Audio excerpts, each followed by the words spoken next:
Elhamdülillahi Rabbil alemin. Ve salatu ve selamu ala eşrefil enbiya'i vel murselin ve men tebi'ahum bi ihsanin ila yevmiddin. Amma ba'd. Kur'an-ı Kerim'de وَلَقَدْ كَرَّمْنَا beni Adem'e buyruluyor. Biz insanı şerefli bir varlık kıldık. Ve din, insanın bu şerefinin, onurunun, haysiyetinin korunması için bir vesiledir. Dolayısıyla din eğitimi, insan hak ve hürriyetlerine aykırı olamaz. Zaten temeli, Allah'ın Kur'an-ı Kerim'de ifade ettiği gibi onurlu bir varlık olarak yaratılmasının bu ilahi mukaddes tarafının korunmasıdır esas.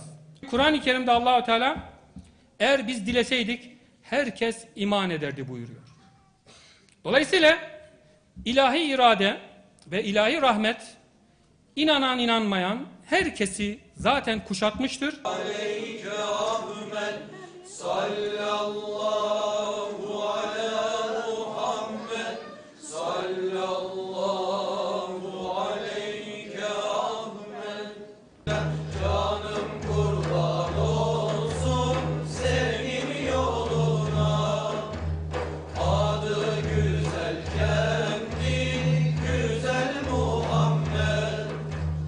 Canım kurban olsun senin yoluna, gel